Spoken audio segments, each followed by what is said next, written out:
Hello, everybody, and welcome to Twist Gaming. We are here at Gen Con 2018 in Indianapolis, Indiana, at the WizKids booth. Right here. I have a very good friend, Ken Shannon, here. We are here to talk about Maiden's Quest. Yes. Guys, I'm going to let you take it away. I'm so excited about this game. So, hey, my name's Ken Shannon, and this is Maiden's Quest, and it's a game that you can play anywhere, anytime. It's a multi-level dungeon, and I'm going to let Charlene, who is the head playtester, take over and tell you more about the game. Hello, my name is Charlene Francis. I'm the lead playtester on this game. One of the things that I love about this game is it is portable. It is a dungeon crawl in your hand. You build a deck and then you can take it with you. You don't have to sit down and play one full game. You can put it in your pocket. If you have time for just one or two combats, you do that, put it back in your pocket, carry it with you. It plays solo, competitive, or cooperative, so it is an extremely versatile game. I'm going to assume that you've already done the how-to videos, and so just kind of cover the things that might be interesting to the viewers. Yeah. So one of the things I love about this game is that it is like a logic puzzle in your hand. The concept is you're a maiden, you're locked in a tower, you're trying to get out by either beating your captor or by finding an exit. Those are the victory conditions. And you encounter little minion monsters and other obstacles along the way that you have to fight to eventually get out. But if you keep in mind the ultimate victory condition of what you're trying to achieve, you then manipulate your deck and construct your deck very intentionally in order to meet your primary victory objectives. The other thing I love about this game is it has so much replayability.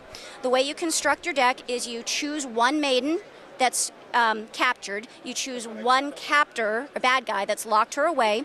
Each of the cards has a very specific contribution to the deck. Each maiden has a different theme and different cards that go with her theme. Each captor has a different obstacle set of the things that you encounter. So when you take 8 different maidens and 10 different captors and you combine those, that's a lot of permutations. The other great thing about this game is that there are 50 different unique items that have their own different upgrade and downgrade path, which I'll explain a little later.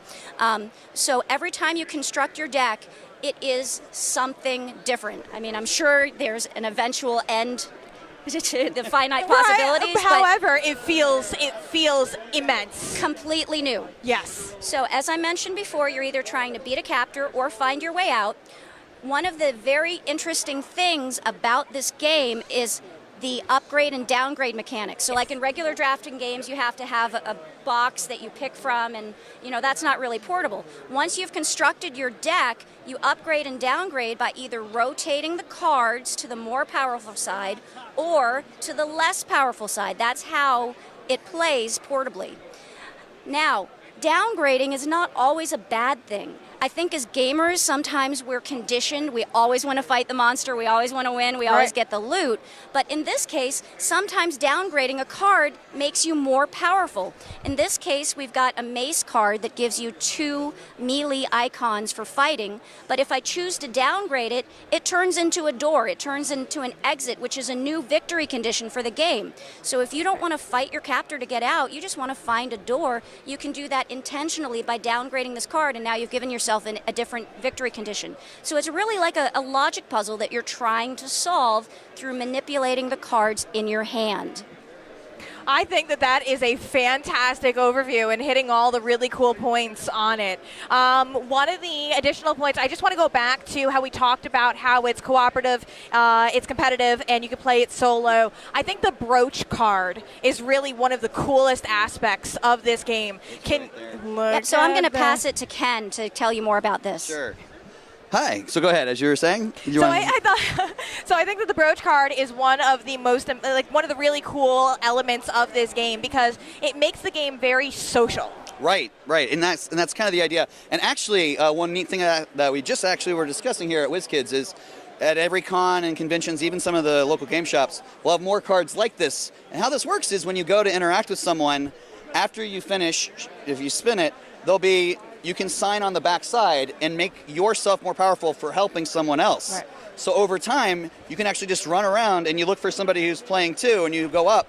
And since you can play together for just a few seconds, literally, you can play for 10 seconds and walk away from each other. Right. And you can just sign the card and make each other more powerful. Or you can just say, hey, that was fun, let's go sit down and play for a little bit longer. I think it's a fantastic way to really promote the community for this game, especially when you've got a portable game. This is a great game to bring to a convention, Yes. you know, kind of take out for a little bit when you're On the plane. waiting in line or where have you, and then you can find your people. Right. One of the other really cool things that I love about this game, and this is kind of more of a personal woohoo, is that everybody, aside from yourself, Ken. Yeah, I'm the lone one. You're the lone one who worked on this game is a woman.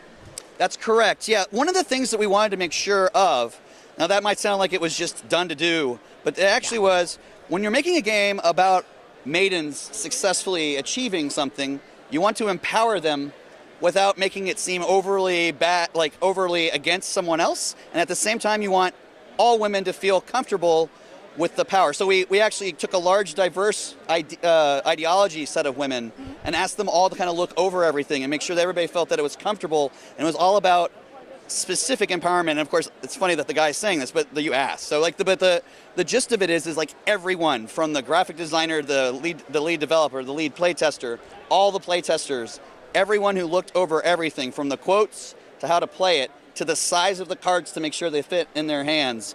Everything was designed by women for the game to be enjoyable as an experience, and also be primarily about promoting femininity as a good thing, not a bad thing. Ken, I love so much that you do that in a lot of your games, that you're really out there promoting that, and just I think it's so cool. It's so special and so unique. Well, yeah, and the other aspect is a lot of games have a lot of women in it, but a lot of times that's just, we have women in a game. Right.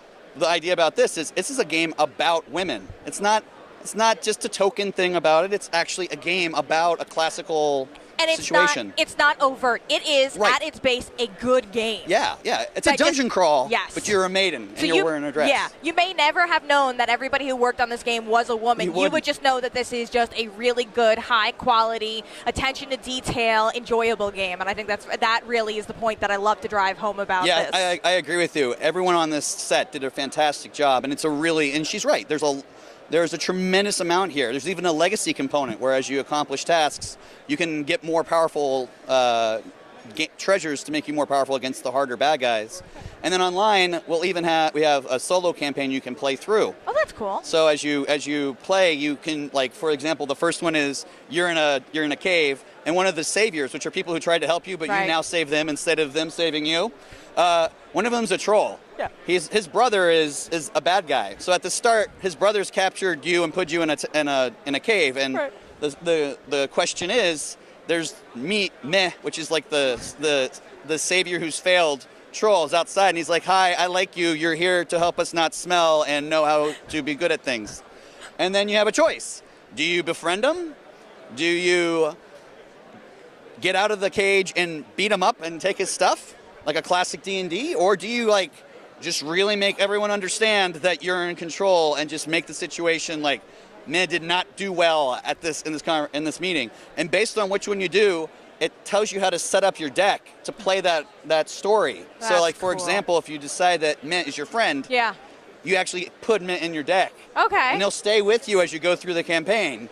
But if you knock him out, he leaves, and he's never going to be in the game again as you go through the campaign. So your choices are really going to impact the game and how it plays. Right, but if you decide to knock out Meh, you'll get a special ability that makes that particular dungeon easier because everyone's afraid of you. Oh, that's interesting. So the idea is that it's a choose-your-own-adventure where you can just jump in at any time. Very cool. And do things like that. So the game has a lot of versatility to it. That's awesome. So if our audience wants to learn more about Maiden's Quest or about any of the new games that you might be working on, where can they learn more information? Sure. They can go to WizKids. BGG, Board Game Geek, is a great place to go. Watching your guys' your channel, it's awesome. Let's see what else. You can basically a lot of people are starting to review it, but I'd say the fastest place is BGG or the WizKids site. Fantastic. Where if there's any rules errata or anything, we'll quickly do that on the BGG site, and we have any rules errata. And like some of the early prints might have one or two mistakes. We actually just discuss how to fix those on the BGG site. Wonderful. Thank you both very much for your time. I really appreciate it. Congratulations on an awesome game. Thanks. Bye, guys.